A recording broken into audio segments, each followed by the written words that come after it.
Hello दोस्तों, welcome back to my channel. जैसा कि आप पिछले वीडियो में देखे हो कि मटेरियल मैनेजमेंट के बारे में we had discussed. So material management क्या है, उसका ऑब्जेक्टिव क्या है, ये we have discussed in our previous class. Objective कैसा है, and now we will start the function and scope of material management. So material management का फंक्शन क्या है एंड उसका स्कोप क्या है, ये अभी हम लोग डिस्कस करेंगे। सो ये मटेरियल मैनेजर क्या क्या करता है, if there is a role of material manager to discuss, you can write all those things in your own words and you can write the answer. So right now we will understand function and scope of material management. So इसमें 5 function मैंने deal किया है, आप और भी function deal कर सकते हो, but this is the main function which is there in the material management. This is material requirement planning, purchasing, transport, stores and inventory management. So we will discuss all those 5 things in one by one.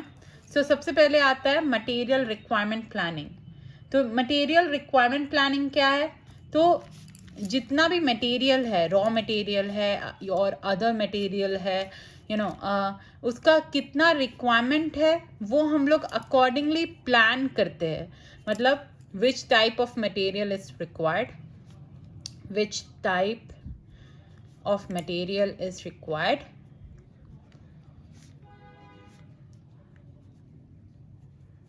when it is required, मतलब कब ज़रूरत है, कितना ज़रूरत है, quantity कितना है ना. वी केयरफुली प्लान कि अब उसको रखना कहाँ है, उसका स्टोरेज कहाँ होगा, ठीक है, so that we can avoid any disruption in the production. Minimum level हम लोग देखते हैं कि कितना वेयर हाउस में होना चाहिए. Minimum level of requirement that should be there in the warehouse, that should be present any time. कितना मतलब हम लोग वेयर हाउस में प्रोडक्ट को रखेंगे जिससे कि अगर कोई रिक्वायरमेंट आता है हम लोग तुरंत उससे बना सके, ना कि हम लोग को मार्केट या अदर वेंडर्स को कॉल करना पड़े कि हमें ये चाहिए. तो हम लोग स्टोर करके भी रखते हैं कुछ सामान, कुछ रॉ मटेरियल जिसको according to need we time to time में हम लोग वहीं से वेयर हाउस से उठा के उसको प्रोडक्शन के लिए भेज सके, है ना. फिर और एक कॉन्सेप्ट आ जाता है इसमें, that is just in time concept. You can say just in time. That is, in this concept क्या होता है, material we acquire the material as and when needed to reduce the storage cost. तो हम लोग just in time में एक हो गया, हम लोग स्टोरेज किए हुए रहते हैं मटेरियल को जिसको वेयर हाउस से वापस ला के हम लोग वहाँ से, तो स्टोरेज वाला कॉस्ट लगता है, राइट. जस्ट इन टाइम क्या है कि जब ज़रूरत पड़े, जब अगर कोई प्रोडक्ट बनाने का ज़रूरत पड़े उसी टाइम हम लोग मार्केट से उसको एक्वायर करते हैं और फिर बनाते हैं. इससे क्या होता है, रिड्यूस करता है स्टोरेज कॉस्ट को, ठीक है. फिर नेक्स्ट आते हैं परचेजिंग पे. परचेजिंग मतलब हम लोग परचेज ऑफ मटेरियल कैसे करते हैं. परचेज ऑफ मटेरियल कैसे करते हैं, तो हम लोग इसमें ये right quality, right quantity, right price, right source and right time पढ़े थे ना ऑब्जेक्टिव में, यही सब है. तो हम लोग को कितना मटेरियल परचेस करना है, मतलब राइट क्वांटिटी, कितना मटेरियल परचेस करना है. तो राइट क्वांटिटी, कितना मटेरियल चाहिए उतना ही परचेस करेंगे. फिर क्वालिटी चेक करेंगे, राइट क्वालिटी, ठीक है ना. फिर राइट प्राइस, ये 3 हो गया. फिर अब राइट सोर्स, कब, राइट टाइम पे, ठीक है, एंड राइट सोर्स, यही लिखना है. Right time, right source. What is the right time of purchasing the material, कितना कब परचेज करेंगे, कहाँ से परचेज करेंगे, ये हम लोग फंक्शन है मटेरियल मैनेजमेंट का. फिर transport, we will check the transportation, if the transportation is nearby जो एरिया हम लोग एक बार प्रोडक्शन मैनेजमेंट में पढ़े थे ना कि फैसिलिटी लोकेशन है ना, इसके आसपास में जितना भी रॉ मटेरियल जहाँ से लेना है वहाँ से कनेक्टिविटी अच्छा होना चाहिए, है ना। कनेक्टिविटी अच्छा होना चाहिए मतलब मटेरियल का ट्रांसपोर्ट ये यहाँ तक आ जाए सही रास्ता से, है ना। सो शिपिंग हम लोग यहाँ पे देखेंगे कि शिपिंग ऑफ प्रोडक्ट्स या shipping of purchase material,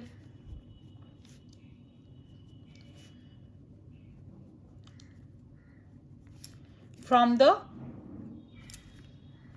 suppliers to the company कैसे होगा, suppliers to the company's ware house,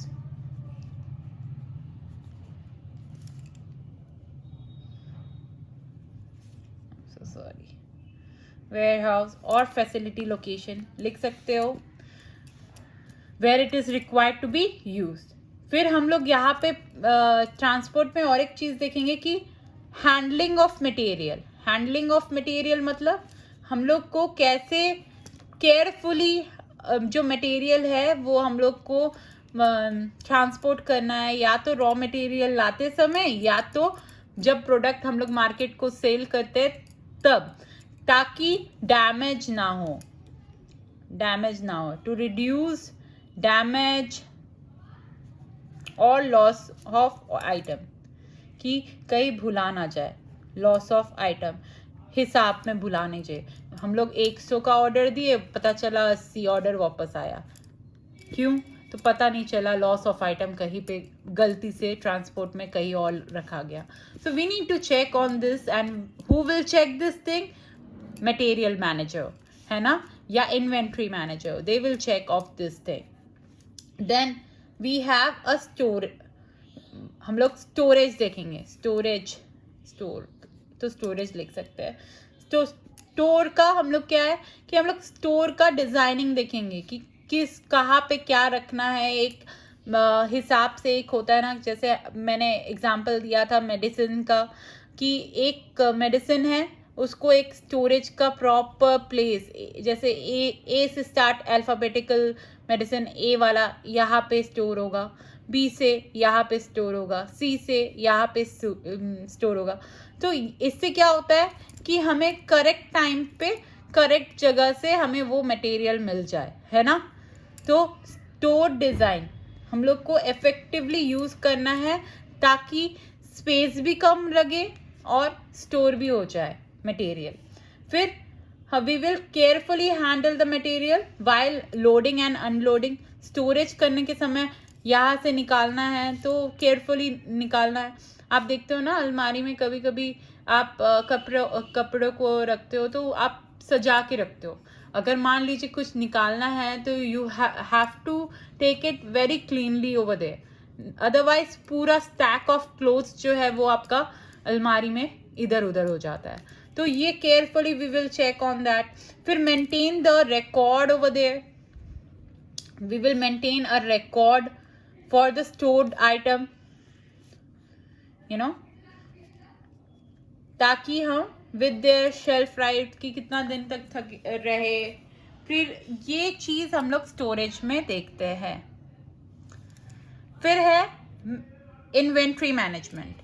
inventory management में क्या आ जाता है? इन्वेंट्री मैनेजमेंट में सबसे पहले आ जाता है we do the ABC analysis. ABC analysis मतलब इन्वेंट्री मैनेजमेंट में हम लोग ABC एक रेट के हिसाब से एक प्रोडक्ट को एक क्या बोलते हैं, एक क्लस्टर में रख देते हैं। जैसे ए वाला क्लस्टर में उसका रेट जो है, प्रोडक्ट का रेट जो है वो हमेशा हाई रहता है, तो उसका हाई मेंटेनेंस चाहिए, तो ये इसका कंट्रोल मैकेनिज्म भी जो होगा वो हाई रहेगा। बी वाला मैकेनिज्म में क्या होता है, we kept a material which is moderate in rate, मतलब पैसा उसका कम है, मतलब ठीक ठाक है, ज़्यादा कम भी नहीं है, ज़्यादा भी नहीं है। तो इसको क्या करते हैं हम लोग, कंट्रोल मैकेनिज्म भी ये मॉडरेट ही रखते हैं, ठीक है। सी वाला क्या है, लो कॉस्ट का कोई हम लोग सामान खरीदते हैं, लो कॉस्ट और लो इन्वेंट्री लिख सकते हैं। तो इसका जो कंट्रोल भी है वो भी मिनिमम चाहिए. We don't need high mechanism to control that thing. तो ये क्या हो गया, हाई प्राइस जो है, जो एक्सपेंसिव सामान है वो एक्सपेंसिव केयर पे रहता है, एक्यूरेट कंट्रोल मैकेनिज्म में रहता है. जो नॉर्मल है वो नॉर्मल में ही कंट्रोल में रहता है, नॉर्मल प्राइस का नॉर्मल में रहता है. और जो एकदम लो प्राइस का है वो उसको हम लोग मिनिमम केयर पे रखते हैं, है ना. जैसे ग्लास का मटेरियल हो गया, तो ग्लास मटेरियल का क्या होता है, हम लोग सेफ जगह में रखते हैं जिससे कि वो टूटे नहीं, है ना. तो वो उसका कंट्रोल हाई रहता है. पर अगर आप एक रबर या कोई भी क्लोथ्स हो गया या कुछ भी हो गया, वो मॉडरेट में हो गया या लो कॉस्ट में हो गया, तो उसको हम लोग वैसे ही छोड़ के रखते हैं. तो वो चीज़ है इन्वेंट्री मैनेजमेंट में. फिर अदर है फर्स्ट इन फर्स्ट आउट. जो सामान पहले खरीदे है वो पहले बिकेगा, है ना. मान लीजिए कोई भी एक सामान आया है, वो पहले आया है तो उसको पहले बिकना है. जैसे ये सेकंड आया है तो फिर पहले ये फर्स्ट जाएगा, फर्स्ट इन फर्स्ट आउट, फिर सेकेंड इन सेकेंड आउट, है ना. ये हो गया, ये इन्वेंट्री मैनेजमेंट में हो गया. पर इसी में हम लोग देखते हैं मिनिमम लेवल ऑफ क्वांटिटी है कि नहीं है ना. अगर कोई एक पर्टिकुलर टाइम पे अगर हम लोग का इन्वेंट्री कम होते दिख रहा है तो we will inform the inventory manager कि भाई हम लोग के पास सामान जो है वो मिनिमम जो है वो ख़त्म होने जा रहा है, प्लीज़ लाके स्टॉक भर दो. तो अगर कोई सामान कम है तो we will place the order to the procurement team so that they can purchase the material and give the supply back to the inventory. and इसी के साथ ये पूरा मटेरियल मैनेजमेंट का चैप्टर जो है वो खत्म होता है. and we will start a new chapter in new video. Thank you. Have a nice day. Bye.